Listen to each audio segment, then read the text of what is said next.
Доброго всем времени суток, друзья. Меня надо лечиться. Лечиться вы не сделала.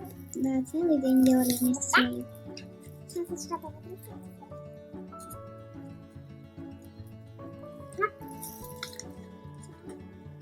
Это у нас Наклейки самодельные. да, бумажный кошелечек, самодельные наклейки.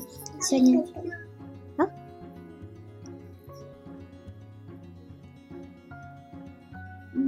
Мороженку делали опять. Что, сломалось? Другая мороженка сломалась? Вот это да. Ну ладно. А мы приступаем к прочтению нашей книги «Башня с воспоминаниями». Сегодня у нас глава 17. Антикометные пилюли. Нэнси услышала, как около часа мама с дедушкой вернулись в дом, выполнив свою загадочную ночную миссию. После этого она уснула, но спала урывками.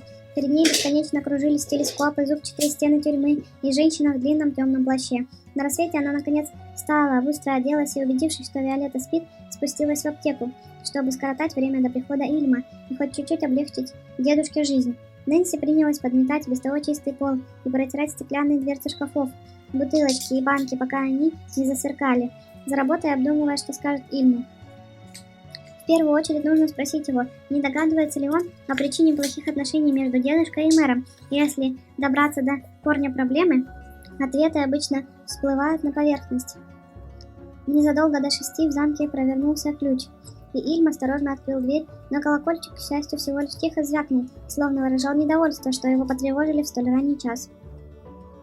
Мальчик нес картонную коробку и сетку с продуктами. Увидев ждущую у прилавка Нэнси, он улыбнулся. Девочка быстро подошла к нему и забрала сетку, и от запаха свежего хлеба голод скрутил ей живот. «Как себя чувствует Виолетта? Рана не воспалилась?» – тихо спросил Ильм, ставя коробку на прилавок.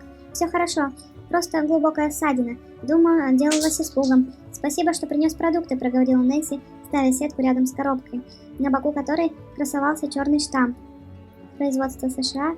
Антикометные пилюли помогут избежать гнева небес. Вот о чем говорили их седые попутчики в поезде 3 дня назад. Таблетки, которые предотвратят отравление цианом, содержащимся в хвосте кометы. «Ты веришь, что необходимо принимать эти пилюли?» – спросила Нэнси. Ильм нахмурился. Некоторые в городе верят в ужасные пророчества и очень напуганы приближением кометы. Мистер Уотс, мой учитель, рассказал нам, что прочитал в газете, будто бы, когда Земля станет проходить через хвост кометы, Атлантические и Тихие океаны закипят. И из-за этого кое-кто из американцев, живущих на берегах больших озер, покидает дома на случай наводнения. Звучит как глупые предрассудки, поморщилась Нэнси. Согласен, кивнул Ильм. Мистер Уотс утверждает, что эти статьи пишут не ученые, а журналисты, которые охотятся за сенсациями. У вас в школе преподают практическую науку? В школе для девочек таких предметов не бывает, помотала головой Нэнси. У нас есть уроки наблюдения за природой, но они очень скучные, если только кто-нибудь не найдет на игровой площадке муравейник и не принесет его в класс. Ильм заулыбался. Мистер Уотс рассказывает про накопление электричества и про динамо-машину, механическое устройство, которое производит электричество. «Надо же», — с завистью произнесла Нэнси. «Вот что действительно интересно. А нам на прошлой неделе объяснили, как ходить с прямой спиной и высоко поднятой головой и ухаживать за волосами, чтобы быть хорошими женами». Ильм заулыбался еще шире. «Тоже мне цель в жизни. Нет ничего плохого в том, чтобы быть хорошей женой, если это собственный выбор. Но я стремлюсь к большему», — сказала Нэнси, тоже улыбнувшись. «Мой отец юрист, и если бы женщинам разрешили практиковать право, я бы пошла по его стопам». «Да, несправедливо», — ответил Ильм, качая головой. «Мои родители работают в галантерейной лавке. Ну, работали, пока отец не стал горбатиться на мэра. Почему же женщина не может быть, например, юристом?» «Не знаю. Мне это тоже непонятно», — произнесла Нэнси со вздохом. «Будь у меня выбор, я бы стал ученым. Мистер Уотс привил мне страсть к науке. Он говорит, что ученые впервые исследуют свет, излучаемый кометой Галлея. Выяснилось, что она состоит из частиц льда, камней и газа. По словам учителя, людям ничто не угрожает, и я ему верю. Я надеялся, что нам разрешат посетить городскую обсерваторию в Народном доме, чтобы увидеть комету, но мэр заявил, что телескоп сломан. С пылающими щеками выпалил взволнованный Ильм. «Очень жаль. Помнится, у вас в лавке мэр упоминал обсерваторию», — сказала Нэнси, чувствуя душевное родство с мальчиком. Он говорил разумно и опирался на факты, как ее отец. Кстати, о Мэри. Что ты знаешь о его отношениях с моим дедушкой? Почему между ними такая вражда? Начала она важный разговор, думая о тех случаях, с которыми отец сталкивался в суде. Да, некоторые могут вести себя отвратительно просто из-за подлости характера, но отец говорил, чтобы несправедливое отношение объясняется серьезными причинами. Боюсь, я ничего об этом не знаю. Многие в нашем городе не скажут о Мэри плохого слова. Он может быть обаятельным и убедительным, и мама считает, что именно из-за этого его из года в год выбирают главой города, ответил Ильм. Нэнси заметила, что он, прищурившись, смотрит на коробку с пилюлями на прилавке. «Что там?» – спросила девочка. «А знаешь, пожалуй, мне все-таки кое-что известно про мистера Гринстоуна и мэра. Пойдем-ка посмотрим», – сказал мальчик, направляясь в кладовую. Заинтересованная Нэнси пошла за ним. Открыв дверь, Ильм указал в дальний угол на колонну коробок, похожих на ту, что стояла на прилавке. На боку у каждой красовался тот же штамп – антикометные пилюли. Одна из коробок была открыта, и оттуда торчала солома. Нэнси вошла в кладовку и вынула из коробки стеклянную баночку с белыми таблетками. Она обернулась к Ильму. «Ничего не понимаю. Зачем дедушке столько пилюль? Клиенты к нему не ходят, а сам он таблеток не принимает. Для кого они?» Ильм понизил голос до шепота. Мистер Гринстоун прослышал, что мэр собирается закупить антикометные пилюли, и поэтому скупает заказы для других аптек в нашем городе, а также в Нью-Маркете и Ипсуиче. Видимо, он не хочет, чтобы таблетки попали к мэру. «Значит, поэтому мэр вчера спрашивал тебя, доставляешь ли ты что-нибудь в нашу аптеку?» — спросила Нэнси, вспомнив нервный ответ Ильма. Мальчик кивнул. «Наверное, мистер Гринстоун пытается уязвить мэра по мелочи, чтобы отомстить ему. Дуглас годами распространяет о его аптеке гнусные слухи. Дошло до того, что другие лавочники и бывшие клиенты не хотят иметь дела с твоим дедом. Он почти не выходит из дома, а несколько лет назад даже попросил меня внести растения в горшках с улицы, чтобы избежать косых взглядов и шепота за спиной. Вот почему я приношу ему продукты. Если бы не я, боюсь, он бы умер с голоду. Я всегда прихожу очень рано, чтобы меня никто не заметил. Если мэр узнает...» Ильм замолчал.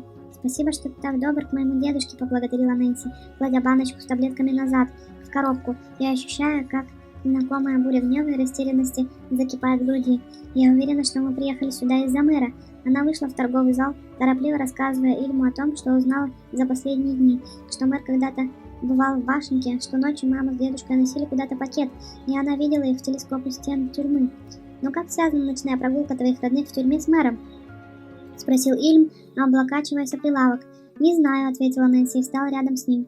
Ильм некоторое время задумчиво смотрел на девочку, а потом постучал по подбородку.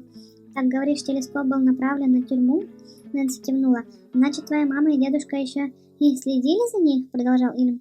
«Да, только зачем?» — задумалась Нэнси, кусая нижнюю губу. Ильм нахмурился. «Это загадка».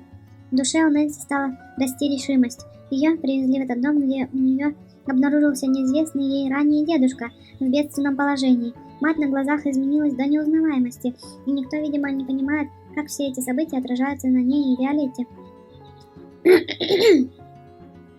Скорее всего, сегодня ночью мама с дедушкой тоже уйдут из дома. Что если нам проследить за ними и убедиться, что они действительно доставляют посылки в тюрьму? Может, тогда нам удастся выяснить, кому они предназначены и причем здесь мэр?» Сказав это, Нэнси тут же нахмурилась. «Ой, но я не могу оставить Виолетту одну дома. Давай я пойду за ними один, а потом вернусь и расскажу, что узнал», — предложил Ильм. «Было бы замечательно». Девочка благодарно улыбнулась. «Мне очень нужно докопаться до того, что происходит. Рад помочь твоей семье, хотя не знаю, как помочь собственному отцу. С тех пор, как он у мэра на побегушках, папа сам не свой, но когда я спрашиваю его, почему он позволяет собой помыкать, он отказывается разговаривать. Вчера поздно вечером мэр снова заявился к нам и потребовал позвать его. Папа в это время был в пабе, поэтому мэр написал ему записку и попросил меня отнести ее». Ильм одернул воротник, и Нэнси заметила, что щеки у него чуть порозовели. «Ты прочитал записку?» — неуверенно спросила девочка.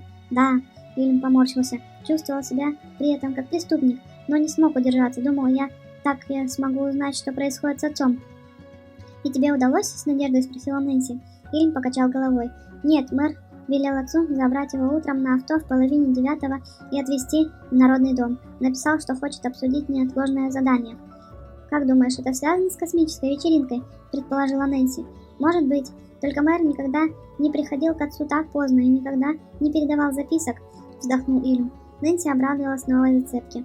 Ты, наверное, будешь в школе, но если я сумею убедить маму отпустить нас с Виолеттой погулять после завтрака, мы можем проследить за мэром и твоим отцом до Народного дома и попробовать разузнать, что это за задание, сказала она. Ильм широко распахнул глаза. Ты серьезно? А если мэр тебя заметит? Нэнси задумалась. Опасно, конечно, есть, но... Опасность, конечно, есть, но она готова рискнуть, чтобы помочь другу. Я буду осторожна, решилась Нэнси. Нужно ведь что-то делать, Ильм. Я не могу просто сидеть целый день дома и удивляться новым и новым странностям. Нам обоим нужны ответы на вопросы. И так или иначе, сегодня мы их получим. На этом все, друзья. Следующую главу ждите в другой день. Спасибо, что слушаете нас, ставьте лайки. Всем спокойной ночи.